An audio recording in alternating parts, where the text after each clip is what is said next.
Hello everybody, welcome to another theRIBALD health class. Today we're going to be talking about the ego. I hope everybody liked my intro downs. Felt right. Anyway, so we're going to be talking about the ego, which is and can be an extremely useful tool in learning more about ourselves, learning more about other people, creating a sense of empathy and awareness for others, because as human beings we have a tendency to forget other people are going through life as well. Maybe they had a shitty day, maybe they're wiping kids at home or families or friends, things like that. Maybe they didn't have a very good week with them, maybe they didn't have a good morning with them, all those things. People are also going through life. It's not just us. We have a sense to close off and do that. And in a lot of situations where there's a negative interaction, we tend to think when we're reacting in a certain way that, oh, I was just reacting because of the situation. But when the other person does the same thing, we're just like, oh, that person's not a good person. So just creating that sense of awareness and empathy is key when you're dealing with the ego. So our ego is what controls the resentment, the self-esteem, the self-importance, the hostility, the jealousy, or pride, anger, our intolerance, all of those really fun things. And when typically people look at it, they use it in a negative light, but I think we can use it in a positive light, because the more we are aware of how we react in certain ways or how we're coming across to other people as well, can help us learn and deal with those triggers and those traumas, and it kind of helps us learn more about other people too. And fun fact about other people is that how they react to you has a lot more to do with them than it does with you. So instead of when people act in a negative way to you, instead of being like, what did I do to deserve this, it's easier to just see that that's how the other person is responding, or feel that they should respond in that situation. It really doesn't have a lot to do with you, unless you're being a dick. Then maybe it does have something to do with you. And that's like anything too. Sometimes we can think that we're helping in certain situations, and the person maybe just isn't ready to hear it, or it's not our place to say it, or it's just our ego speaking, right? Like, I think you should do this, and it's not always going to be received very well. And that's one thing people need to learn as well. Just because they think they're helping doesn't mean it's always going to be received very well. So be prepared for that. But again, take your ego out of it so that it doesn't create more of a hostile situation.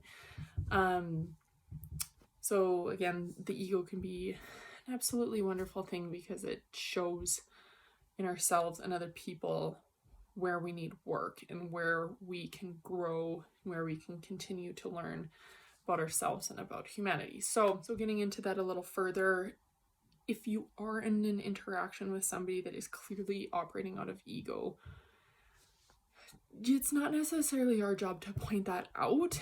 If somebody is being a bully or being extremely narcissistic, or they're threatening you, that's a different story. But the tact in which we go about interacting with people that operate heavily off ego can have a huge influence on their response. You're not always going to get a good response. Like I said earlier, you can be the nicest person in the whole world, you can just ignore them.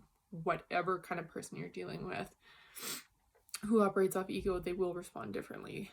Like, I know a lot of times I can either respond aggressively and people react right away, or I ignore somebody and it drives them even crazier, things like that. It really depends on the person. It is very hard to know right off the bat how that person is going to respond, but you're going to see how their ego operates based on their response to you. So say somebody is, we all know that kind of a person too. They like to think their opinion is the most important. They'll even like send you texts, slide into your DMs, interrupt you in conversation, be like, oh, with attitude, I'm right, you should do as I say, my opinion is the only one that matters. Those types of people, we all know one. They're just makes you eye roll into other dimensions. But those kind of people, you need to look at them as a balloon. So if you pop a balloon, it deflates. And in this sense, with a lot of people who are very egotistical, the less that you pay attention to them, possibly the better. Or if you react in a positive way, it gives off the idea that you're not affected by their bullying, it'll drive them wild. Sometimes it'll make them more aggressive. Sometimes it'll just deflate them. Again, really depends on the person. The more you introspect, the more you understand more about your own ego, the more you're going to see that type or those kind of little key indicators in other people. I'm not saying that you personally have that, but the more we introspect, the more we understand, the more we can see this in other people. And once you see it, you will never unsee it. It is so blindingly obvious. And at some point, it's kind of sad. You're like, oh, honey. And sometimes too, if we're in some type of an interaction, maybe we haven't been in that type of interaction or confrontation since we were a child, we revert back to the last time we had that interaction. So you think maybe you're this full-grown adult, and then all of a sudden you revert back to 5-year-old, and you're like, I don't understand. How did I get here? And that's why this introspection helps, because you're like, oh, the last time I was in this situation was at that time. You revert back to that time. I don't make the rules, that's just how it is. But in seeing people act like little children too, you can see that they got inner child trauma issues. They haven't dealt with anything. They're the type of people that they're never wrong. Everyone else is always wrong. They're the typical people that blame everything. They are, if you have friends like this, I know I used to come to me with the same problem over and over and over, and then you give them the solution because they're asking for it. They don't really like that, kind of act like a child, and they go away. Those type of people, they don't want to hear solutions. They want to hear they're doing the right thing and being coddled like little babies. That's what they want. Do not treat them as such. Do not feed into that behavior, because it just continues and perpetuates this type of egotistical cycle that we need to get rid of. Okay? We need to get rid of that. That's a real plague with humanity, is the ego. It just never ceases to amaze me, especially, well, I won't even say it. Everybody probably is thinking of one specific person in the States whenever I talk about ego, and we all know who that is. So with the ego, it really depends who you are interacting with as well. How you're going to react with your loved ones, your friends, is going to be very different, hopefully, than how you're going to react to your boss, coworkers, all those things. There are certain people that we obviously can't unload on, or, you know, some of our frustrations can't get taken out on because they're our boss or because we need to be appropriate with it. So in those instances, well, all instances really, write down how you really feel. If you're in an angry situation, write it down on a piece of notepad, crumple it up, throw it away. At least you get that kind of angry, toxic part of it out, so that you can calm down, talk about it calmly to the person. Because if you come in abrasive and hot, your message, while it might be a good one, isn't going to be well received, and then you just cause more issues than you had before. And with family or loved ones, there is that closeness, and friends, there's that closeness to think that, you know, we can say whatever we want and we can get away with it. That's not true either. You still need to be respectful, and you still need to say things with tact, because just because they're your loved ones doesn't mean they're always going to be around, right? And another thing with family too, there's that common misconception that you have to deal with these types of people just because they're family. You don't. Being a relative and being family are two very different things.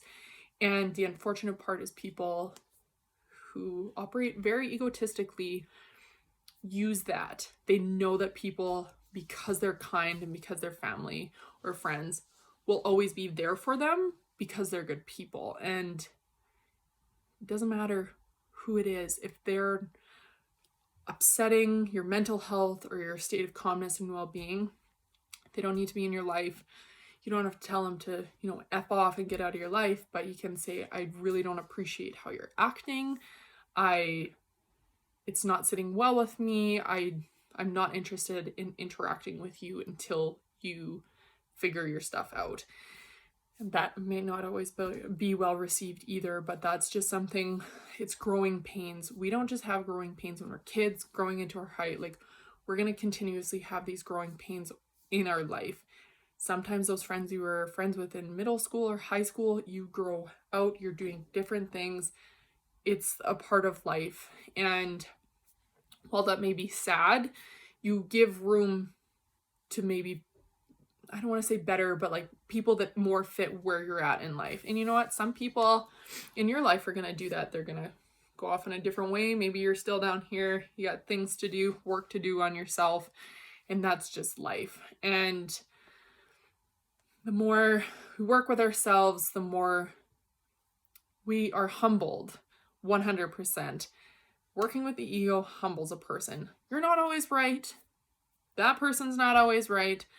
Not everybody wants to hear what you have to say. Your opinion isn't, all true, all being whatever. And that is a humbling fact for a lot of people. And while you want to say it, it doesn't mean that person has to hear it. And it's hard when we see people that we care about, maybe doing things that doesn't sit well with us. But again, it's their life, unless it is something very harmful, self-harm, eating disorders, drug and alcohol abuse, maybe they're in an abusive relationship, things like that. The best way to be there for them is to be empathetic. And even then, they're not going to be in a space to hear it, and they're not going to take it well. They may not speak to you for a while. They may resent you. It's just the unfortunate part of growing pains, and that's just life, and that's the ego. And people they'll either realize it or they won't. It's your decision to keep them in your life or not. But how we react to our ego is important, because we cannot control what other people do. We can, however, control how we react. And if you feel like you're ready to react to something, take a breath. Maybe tell the person that you're having this conversation with, I'm not in the right headspace to talk about this right now. Can we talk about it later? Things like that. And sometimes people aren't going to respect those boundaries either. But the more we work with ourselves, the more we see that in other people, the easier it is going to be to deal with those people. Now, again, sometimes you got to lay shit bare, and you got to put people in their place if they're being very obnoxious and aggressive. But try to work on yourself. We can only control ourselves. And it's an unfortunate and fortunate part of life. My grandma always used to say it takes all kinds of people to make the world go round. It's just your decision whether you want them in your life or not. And I think that's pretty powerful, because we feel that we have to hold on to these relationships, friendships, relatives, whatever, just because of all this time that we spent together. And if they're being rude or narcissistic or abusive and they're bullying you, you do not have to have them in your life. It is a sad fact, but again, it's life. And when a person reacts in a very aggressive or abrasive way, some questions to think about, did my actions make this person feel rejected? Did this person have a really bad day? Did they just get off of a terrible phone call? All of these things are important to think about when you're in an interaction with somebody. Again, just because you understand how they're acting doesn't mean they're apologetic for it. So while we forgive the actions of others, they're not necessarily sorry for them. So giving them the opportunity to show themselves is one thing, but letting them continue that behavior is another.